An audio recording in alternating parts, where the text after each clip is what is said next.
La simcha. Ishtabach Haboré. Alors c'est parti. Si jamais on était conscient, comme Rabbeinu Akadosh nous dit, du mot qui s'appelle Ashrenu. Ashrenu, ça veut dire soyons heureux. Rabbeinu Akadosh a insisté vraiment sur le fait de lire du Zohar Akadosh. Quel rapport avec Shavuot? Alors il explique le tzaddik que le Zohar n'arrête pas de dire Ashrecha. Ashre mi she mekayem mizad filin. Heureux est celui, heureux qui est celui. Toute la Torah, tout le don de la Torah dépend d'une seule chose. Est-ce que tu es heureux? Est-ce que tu es conscience de la portée de tes actes? Si jamais tu as cette chose-là, alors le Yetzer Hara ne peut plus t'attaquer. Ishtabach Haboré. Alors vous savez tous, Rabbeinu a déclaré dans Chayei Moharan, dans tous ses livres, que tous les conseils qu'il cite peuvent nous aider dans ce monde-là, dans le monde futur, à la résurrection des morts et aussi dans tous les domaines. Ça veut dire que ces conseils ils sont vraiment éternels. Il a dit que mon feu va brûler jusqu'à la venue du Mashiach. Il faut comprendre ce que ça veut dire. Il y en a qui sont Baruch Hashem avec l'étude du Yikutei Moharan, qui écoutent nos cours, mais ce n'est pas forcément ce qu'on appelle la renaissance intérieure. La flamme, elle n'est pas encore allumée. On nous parle beaucoup de Simcha. Combien c'est Dieu d'être Bessimcha? On nous parle beaucoup du don de la Torah. Mais est-ce que le don de la Torah, pour toi, c'est un don? Est-ce que c'est un vrai cadeau? Il y a 613 mitzvot rabotai. On va signer un contrat. 613 obligations. Il y en a pour qui c'est plus un fardeau qu'autre chose. On est là pour régler le problème, pour atteindre ce qu'on appelle, grâce à ces conseils-là, une simcha, une joie qui est pas de ce monde. Alors vous le savez tous, comme on vient de le dire, ces conseils sont éternels. Mais il a dit dans l'Yikutei Moharan qu'il y a un conseil qu'on va découvrir dans quelques minutes, qui est la source de tous les conseils pour justement avoir une vie de juif, vivre une Torah vivante et arriver à ne plus se faire attraper par les Yetzer Hara. Il faut que je vous raconte une histoire, les amis. Ce qui m'est arrivé il y a 2 jours. C'est juste magnifique d'entendre une chose pareille. Un juif, Baruch Hashem, qui revient de Ouman. Il est censé être le plus heureux du monde. Il m'appelle, il est dans une tristesse infinie. Il me raconte ses problèmes, il me dit qu'il est tombé, qu'il est retombé, il était dans les horreurs, dans les lumières, ainsi de suite. Mais là, il me dit, je ne ressens plus rien, je suis complètement perdu. Je lui dis à la fin de la discussion, écoute, ça fait un quart d'heure qu'on parle. Est-ce que tu peux me dire ton vrai problème? Il me dit, Rav, j'ai quelque chose à vous avouer. Je suis triste. Je lui dis, pourquoi? Dis-moi enfin pourquoi tu es triste. Il me dit, je suis triste parce que je n'arrive pas à être Bessimcha. Est-ce qu'on peut réfléchir 2 secondes sur ce qu'il a dit? Je suis triste parce que je n'arrive pas à atteindre la joie. Ça veut dire que non seulement il n'est pas joyeux, mais en plus il est triste parce qu'il n'arrive pas à atteindre la joie. Est-ce que vous savez à quoi ça ressemble, les amis? Une parole pareille. Premièrement, qui c'est qui l'envoie cette parole? Tout simplement, c'est le Yetzer Hara. Le Yetzer Hara veut tout le temps nous faire tomber ce qu'on appelle dans les mochines des katnout, dans ce qu'on appelle l'étroitesse à l'intérieur. J'ai plus de sentiments parce que je veux beaucoup de sentiments. J'ai plus de prières parce que je veux beaucoup de prières. Je n'arrive pas à étudier la Torah parce que je veux étudier beaucoup. Donc même pas un livre, je veux ouvrir. À quoi ressemble ce juif, les amis? Ça ressemble à un malade, quelqu'un qui a, on va dire, allez, une angine. Ça fait 1 mois qu'il a pris rendez-vous chez le docteur. Il a enfin trouvé un rendez-vous. Le rendez-vous arrive et là, il appelle le secrétariat. Il dit, écoutez, je vais devoir annuler le rendez-vous. Pourquoi? On lui pose la question là-bas, ça fait 1 mois que tu attends. Il dit, docteur, je ne peux pas venir, je suis malade. Docteur, je ne peux pas venir, je suis malade. Est-ce que vous comprenez la contradiction ici?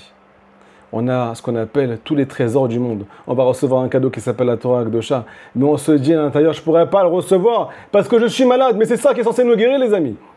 Est-ce que vous comprenez la problématique? Alors avant de vous dévoiler, Bezrat Hashem Barach, je vous rappelle qu'à la fin du cours, il y a des questions-réponses. Restez jusqu'au bout, Bezrat Hashem, des grandes surprises avec l'aide d'Akadosh Baruch Hu. Alors avant de vous dévoiler, quel est le vrai conseil qui est ce qu'on appelle une protection contre toutes les sortes de manque de confiance en soi, contre toutes les sortes de tristesse qui puissent arriver dans ce monde. J'ai 2 histoires à vous raconter. Ces 2 histoires, ce n'est pas des histoires, c'est une réalité. Elles sont juste magnifiques. Je vous dis la vérité, elles m'ont beaucoup ému. Et j'espère qu'elles vont vous toucher au plus profond de vous-même. Premièrement, c'est l'histoire d'un juif, un érudit, mamash, une sommité, un exemple, un baba salé dans ce monde. C'est une réalité ce qui s'est passé, les amis. Étudie la Torah toute la journée. Il fait attention à toutes les mitzvot. Une crainte du ciel, il est connu pour sa crainte du ciel. C'est l'histoire qui est arrivée récemment à Botaï. Et du jour au lendemain, on lui a annoncé une mauvaise nouvelle. Hashem Yirachem. Qu'est-ce qu'on lui a annoncé? Pas qu'il n'a pas gagné au loto. Pas qu'il a un Yetzer Hara qui est plus grand que tout le monde. On lui annonce, attaché à la ceinture, qu'il n'est pas juif. Il n'est pas juif. Il est marié, il a des enfants, il a un kollel, c'est un érudit, c'est une bombe atomique. Un baba salaire à Botaï. On lui annonce du jour au lendemain qu'il n'est pas juif. Bien entendu, ça fait du bruit, ça se déplace dans toute la communauté. Les gens commencent à murmurer. Qu'est-ce qu'il va faire? Alors tout le monde a ce qu'on appelle, tout le monde est persuadé qu'il va faire ce qu'on appelle la conversion. Il a une crainte du ciel pas possible. C'est l'exemple de toute la ville, un exemple pour Israël. Mais qu'est-ce qui s'est passé, les amis? Il a décidé de réfléchir. Il a dit à tout le monde, je vais réfléchir. Il a dit à sa femme et à ses enfants, laissez-moi, je dois réfléchir. Je ne sais pas si c'est intéressant de me convertir. C'est un peu bizarre l'histoire. Il est venu à la fin et il a déclaré qu'il ne pouvait pas se convertir. Il veut rester non-juif. Et il a expliqué à tout le monde la raison pour laquelle il ne voulait pas être celui qu'il était depuis déjà 40 ans de vie dans ce monde, avec une éducation juive et ainsi de suite. Il a déclaré qu'il a fait un calcul magnifique. Les non-juifs, ils n'ont que 7 mitzvot. 7 rabotaï, 7. Mais nous, les juifs, on en a 613. Alors, rasra de ma vie, comment tu veux que moi, je prenne ce qu'on appelle le danger? Et si j'arrive pas à tenir dans les 613 mitzvot? Et si j'arrive pas à tenir le coup? J'ai parlé l'autre fois avec une personne qui voulait se convertir aussi. Il m'a dit, Rav, je ne vais pas me convertir parce que je suis addict à la semence en vin. Alors, excusez-moi de parler de ça, mais vraiment, il faut qu'on comprenne jusqu'à où la réflexion peut tuer un homme. Cette personne-là, c'est une Neshama Gvoa. Cette personne-là, il y a un Rav qui m'a dit que ce type-là, c'est un enfant, il a environ 20 ans, c'est une Neshama qui est très spéciale dans ce monde. J'ai été lui dire ça. Il m'a dit, Rav, je suis encore en train de me prendre la tête. Est-ce que ça vaut le coup ou pas? J'ai peur de prendre une raclée après 120 ans. Il a réfléchi comme ce grand érudit, ce soi-disant Baba Salé. Je ne peux pas me convertir parce que c'est 7 contre 613. Rabota, il est rentré dans les calculs. On coupe les micros si vous pouvez. Deuxième histoire, qui est un peu différente, mais qui ressemble. Et celle-là, elle est arrivée il y a environ 5 ans. 5 ans. C'est l'histoire d'un juif, qui est vrai aussi, Baruch Hashem, qui était beaucoup moins érudit. Il s'est marié, Baruch Hashem, il a fait Teshuvah, il s'est investi, et Baruch Hashem, il n'arrête pas de grandir. Mais du jour au lendemain, il reçoit un coup de fil. Et lui aussi, on lui annonce qu'il n'est pas juif. Mais lui, il n'a pas réagi de cette façon-là, comme le soi-disant Baba Salé qu'on a cité. Lui, il est ce qu'on appelle devenu tout blanc. Il a fallu s'évanouir. Sa femme était en face de lui quand on lui a dit ça. Encore une fois, c'est des problèmes qu'il y avait dans la Shoah, je vous rassure. Il ne faut pas qu'on commence à se prendre la tête par rapport à ça. Dans la Shoah, il y a eu des mariages mixtes, après la Shoah, ainsi de suite. Donc ça fait beaucoup d'histoires. Bref, il était très très mal. Sa femme est là en face de lui. Il y avait ses beaux-parents aussi quand on lui a annoncé la chose. Et ils lui ont dit, qu'est-ce que tu vas faire maintenant? Quel est ton choix? Tu ne peux pas rester marié avec ma fille si jamais tu ne te convertis pas. Qu'est-ce qu'il a fait? Premièrement, il s'est mis à pleurer, il s'est mis à hurler. Il a dit à tout le monde quelque chose qui me rabota, il me donne la chair de poule. Avec Hachem, quand je suis avec Hachem, je n'arrive pas à m'en sortir dans la vie. Comment voulez-vous que je fasse sans Akadosh Baruch Hu? Comment voulez-vous que je fasse si jamais Dieu n'existe plus dans ma vie? Si jamais je n'appartiens pas au Ham Israël, je veux faire partie du spectacle quand Mashiach va arriver. Moi, je ne fais pas de calcul. Qu'est-ce qui va m'arriver après 120 ans? Est-ce que je vais monter? Est-ce que je vais descendre? Est-ce que je vais réussir, pas réussir? Ce n'est pas ça qui m'importe. Ce qui m'importe le plus possible dans ma vie, c'est une seule chose, être proche d'Akadosh Baruch Hu. Les amis, cette phrase-là, c'est la phrase de notre cours. Qui t'a demandé de faire des calculs? Tu ne sais pas qui tu es. Il y a marqué dans les livres que jusqu'à 120 ans, on ne pourra jamais savoir quel est notre vrai niveau. Nous, on croit qu'on est jugé par rapport à nos réussites, par rapport à nos fautes. Comment Hachem nous juge? Il ne veut pas m'écouter aujourd'hui parce que je ne suis pas celui que j'aurais dû être et ainsi de suite. C'est complètement faux. Le Rambam Akadosh nous dévoile que c'est selon la difficulté de la personne, selon son Gilgoul, selon sa réincarnation, selon le jour où il se trouve aujourd'hui, selon le Yetzer Hara qu'il a aujourd'hui. Si tu fais une petite mitzvah ce jour-là, alors ça vaut beaucoup plus que si tu en as fait 200 le lendemain sans difficulté. Et le Hari Akadosh, le Harizam de la Kabbalah, il a dévoilé à son plus grand élève Rabbi Chaim Vital que dans la génération du Mashiach, la plus petite mitzvah qu'on va faire, Rabotai, c'est encore plus grand que tous les sages de la Gemara. Ces sages, ils avaient la possibilité, Rabotai, de ressusciter des morts. Ils connaissaient toute la Torah, ils n'avaient aucune faute. Ils avaient l'Esprit Saint, ils voyaient tout. Mais nous, on est plus grands qu'eux aujourd'hui. Et eux, ils avaient peur de venir dans notre génération. Alors les amis, celui qui s'arrête au calcul, est-ce que moi je suis apte à recevoir la Torah parce que je ne suis pas méritant? Ou peu importe le calcul qu'il va faire, celui-là, il n'a rien compris. La beauté, j'ai envie de vous dire que ces deux histoires, elles résument toute l'histoire qui s'est passée au moment du don de la Torah. On arrive bientôt au conseil que Rabbeinu veut nous dévoiler. Ce conseil qui est censé à Botaï taper dans le mille pour nous faire recevoir une nouvelle Torah. Rabbi Nathan à Shavuot, il criait Torah Chadasha. Je veux une nouvelle Torah, je veux tout oublier ce qui s'est passé avant. Ça ne m'intéresse pas ce que je connais. Ma vision des choses m'a porté préjudice jusqu'à aujourd'hui. C'est peut-être pour ça que je n'arrive pas à atteindre la Simcha. C'est peut-être pour ça que je n'ai pas confiance en toi, Hachem. C'est peut-être pour ça que je ne suis pas ce que je devrais être aujourd'hui. Parce que je n'ai pas compris le message. Maintenant, je veux recevoir ton message de nouveau cette année à Shavuot. Je veux recevoir le vrai cadeau. Pas la Torah du Yitzhara, la Torah du Mashiach. Ce qu'on va vous dévoiler dans quelques instants. Alors, j'ai envie de vous dire que ces deux histoires, elles résument ce qui s'est passé juste au moment où Akadosh Baruch Hu a proposé la Torah aux nations du monde. Qu'est-ce qu'ils ont dit? Ils ont dit à Akadosh Baruch Hu, qu'est-ce qui a marqué dans la Torah? Alors Hachem a répondu, il y a marqué qu'il ne faut pas voler. Alors, qu'est-ce qu'ils ont dit les musulmans? Si on ne peut pas voler, on va mourir. Nous, notre main, elle passe dans tous les sacs, Rabotaï. Les goïms, on leur a dit, il ne faut pas tuer. Mais il dit, mais comment? Il y a marqué au sujet de Esav, Edom, Al-Khabecha Tirye, ils vivent grâce à l'épée. Comment on ne peut pas tuer? Rabotaï, comment ça s'appelle ça? Ça s'appelle, encore une fois, celui qui était complètement sincère, érudit, avec la crainte du ciel, mais quand il a entendu un calcul qu'il allait peut-être tomber ou pas tenir dans son engagement, il a renoncé. Par contre, la deuxième histoire, elle fait référence au Ham Israël. Le Ham Israël, il a dit à Kadosh Baruch Hu une phrase Rabotaï, une phrase qui fait trembler le monde entier, une phrase qui a fait trembler le ciel et la terre. Pourquoi? La Kadosh Baruch Hu a fait une condition avec toute la création. Si le peuple d'Israël reçoit la Torah le 6 Sivan, alors le monde pourra tenir, sinon le monde retourne au néant complet. Il n'y a plus de création, il n'y a plus de business, il n'y a plus de ta'avot, il n'y a plus d'histoire, il n'y a rien du tout. Le monde tient sur la Torah. Qu'est-ce que l'Am Israël a dit? La phrase magique. Cette phrase, Kadosh Baruch Hu, il dit sur cette parole-là du Ham Israël qui est éternelle, Rabotaï. Il dit, mais qui c'est qui a dévoilé ce secret à mes enfants?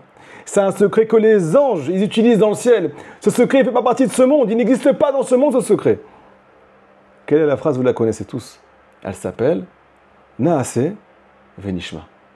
Moi, en tant que juif, je vais prendre un engagement pour tout l'Am Israël.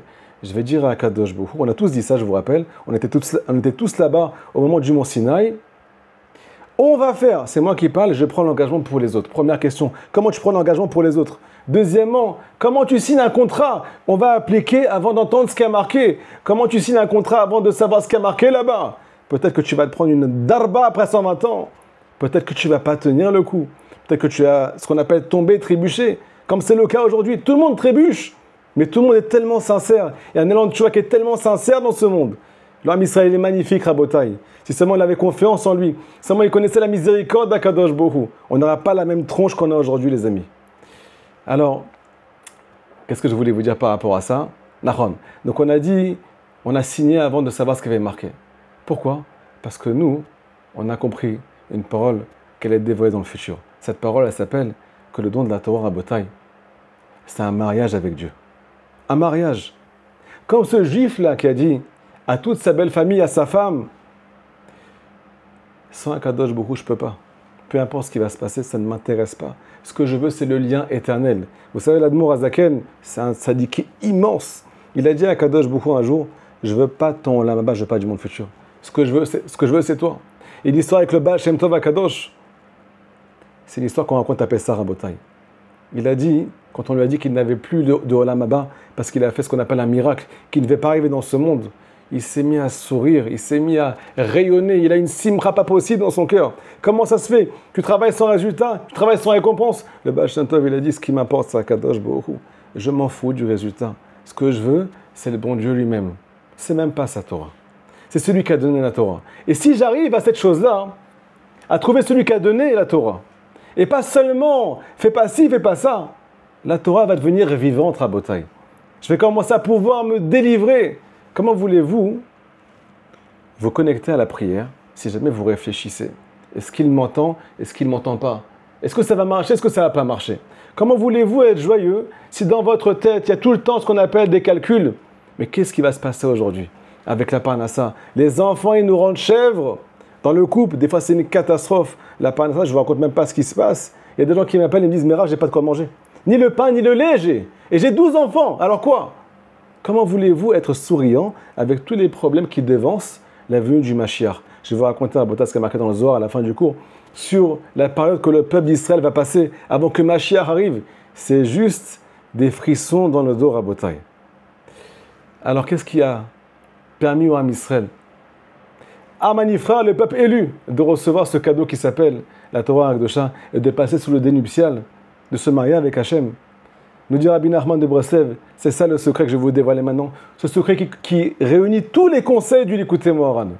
Rabbeinu, il appelle ça Ikar va Yesod, le principal, et le Yesod, le fondement, va Shoresh, la source de tout. Attention, attaché à la ceinture, roulement de tambour, on appelle ça l'Izrok Tasechel. Je traduis.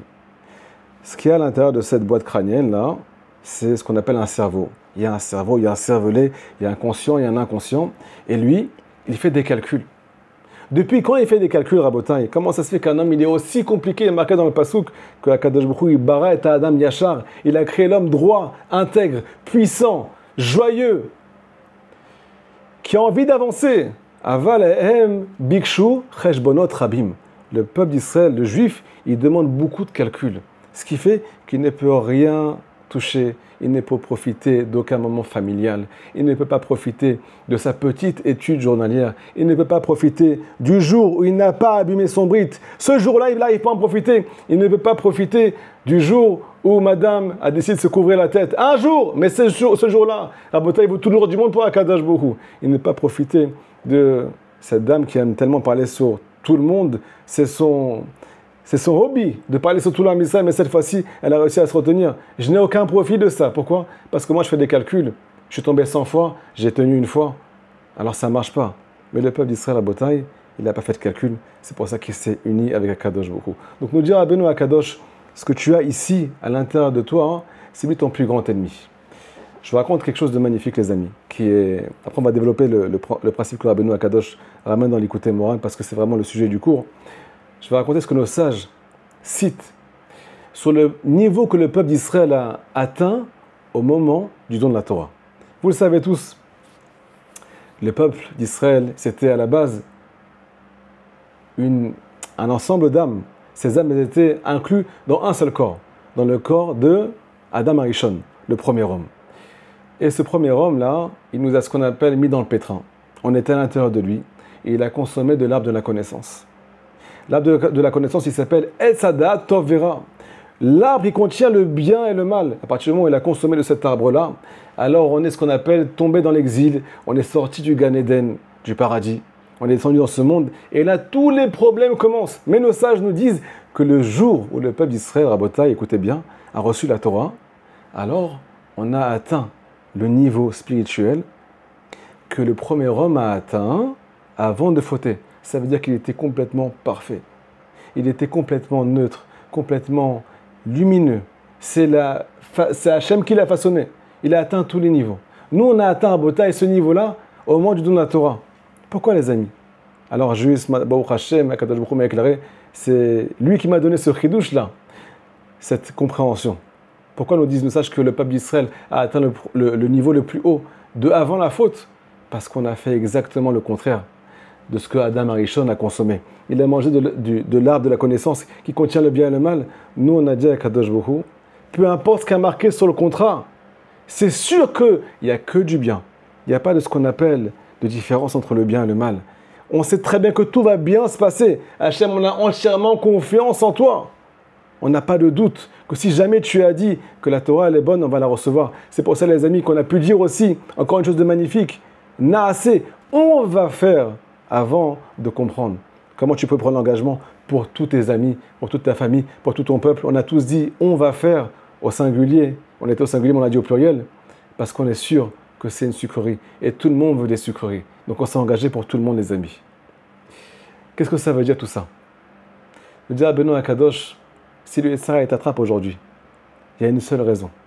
C'est parce que tu ne comprends pas les choses. C'est parce que tu fais des calculs qui te bouffent toute ta vie. Je vous dévoile quelque chose de puissant maintenant. J'espère que vous êtes attachés. J'aime pas trop parler de ça parce que c'est vraiment quelque chose qui est très profond et quelque chose que beaucoup de monde ont du mal à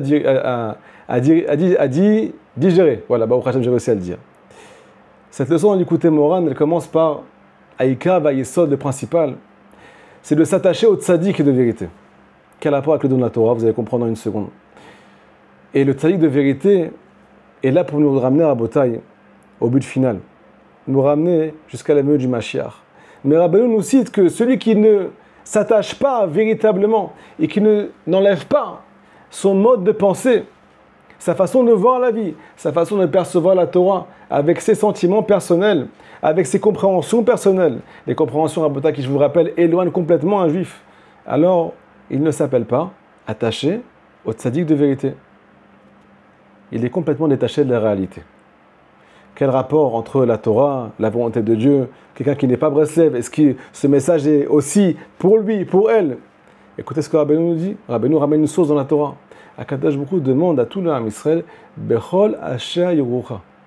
Tout ce que les sages te disent, tu dois appliquer sans te poser de questions.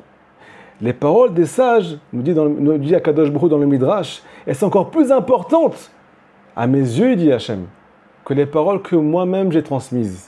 C'est encore plus important que la Torah.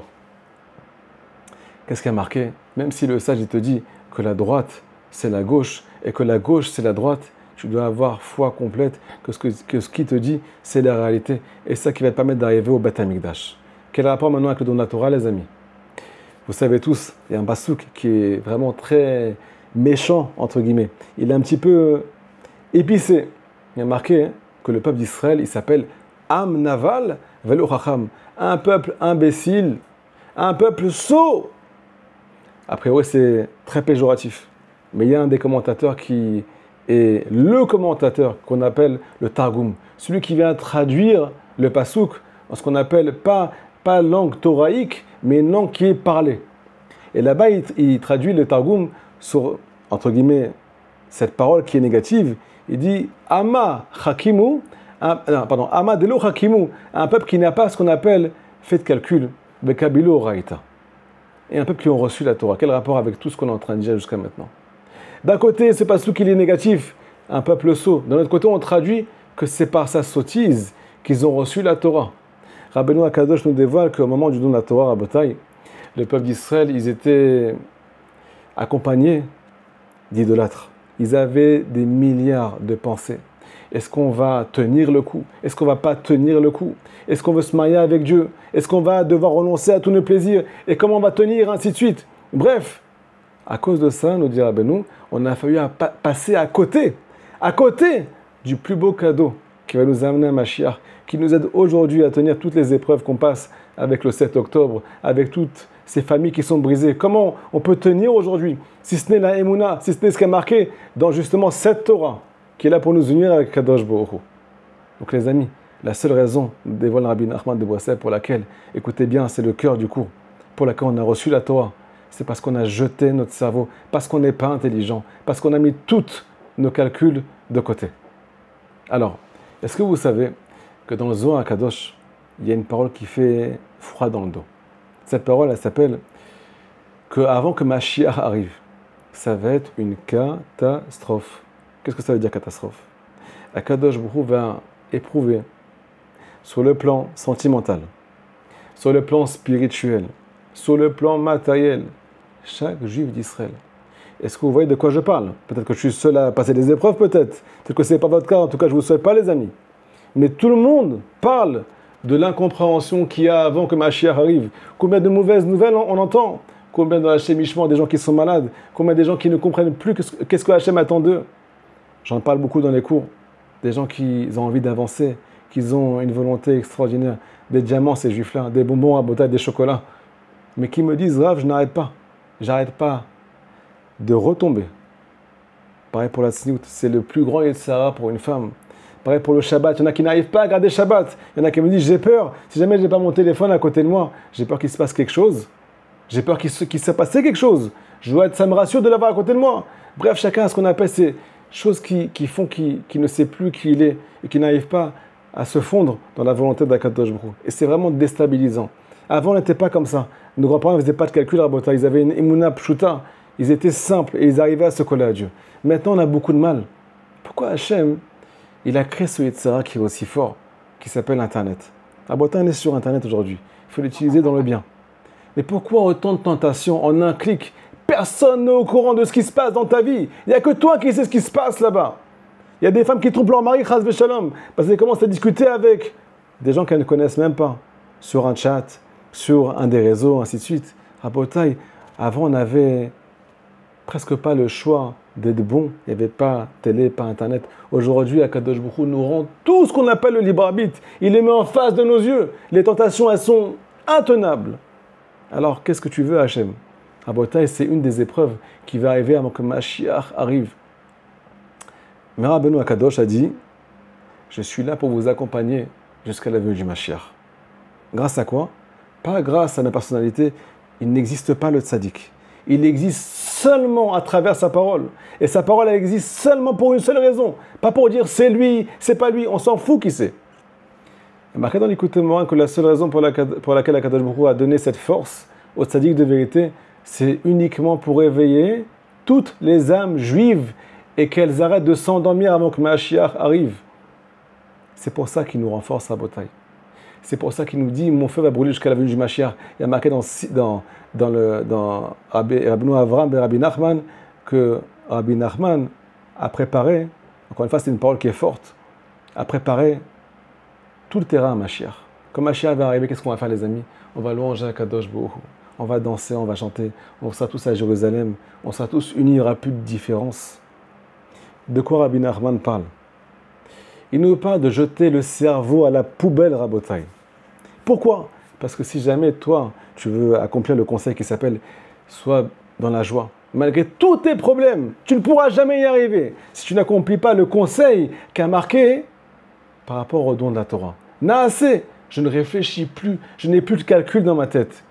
Je ne cherche pas de raison valable pour être dans la joie. Je ne cherche pas de raison valable pour ce qu'on appelle avancer et pas avancer. Vous savez pourquoi les gens, ils ont ce qu'on appelle plus de motivation aujourd'hui? Pourquoi ils ont l'élan qui est complètement coupé alors que c'est des neshamot qui sont tellement grandes, des âmes qui sont tellement grandes?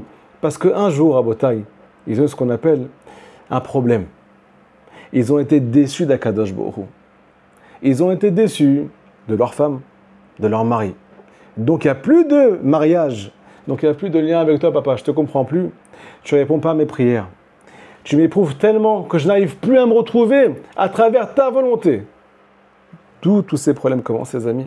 Pourquoi on n'arrive pas à arriver à goûter, à travailler avec le cœur, à se lier aux choses, à se lier au bonheur? Parce qu'on cherche des raisons valables pour y arriver. Mais Rabbeinu nous dit, si jamais tu coupes l'herbe sous les pieds, tu n'attends plus rien d'Akadosh Baruch Hu. Ce que tu attends, c'est une seule chose, c'est le mariage. Seulement le mariage. Comme ce converti là, qui a crié devant tout le monde, sans Hachem, j'arrive pas. Avec Hachem, j'arrive pas. Alors comment voulez-vous que je fasse si je n'ai pas Hachem dans ma vie? Si jamais je ne me convertis pas? C'est comme ça qu'on doit réfléchir, les amis. On va finir sur des exemples. Rabbeinu Akadosh, il renforce tout l'âme Israël. Il nous dit que chaque petit effort qu'on fait, alors ça retourne tous les mondes supérieurs. Un instant de teshuva veut tout l'or du monde. Et c'est pas comme tu crois, Hachem ne te regarde pas comme tu crois. Pourquoi on a du mal à digérer ça, les amis? Parce que nous, encore une fois, on a notre façon de penser. On n'a pas ce qu'on appelle mis à l'intérieur de nous la façon que Rabbeinu Akadosh nous demande d'intégrer justement pour se lier à la Torah, pour recevoir la Torah, pour pouvoir vivre cette Torah. Une personne qui est tout le temps dans le calcul et qui vérifie tout le temps si elle est bonne ou mauvaise, si elle croit qu'elle est chérie parce que c'est une star, parce que c'est une tzaddik, parce que c'est un tzaddik, alors il n'a rien compris. Un mariage, Rabotai, c'est inconditionnel. Si jamais j'enlève cette chose-là de mon intérieur et que je souhaite arriver au but final qui s'appelle Yechud Kutshabehu Shrinte, le lien qui ne dépend de rien, c'est le secret de Matan Torah, Rabotai, alors là on ne peut pas vivre.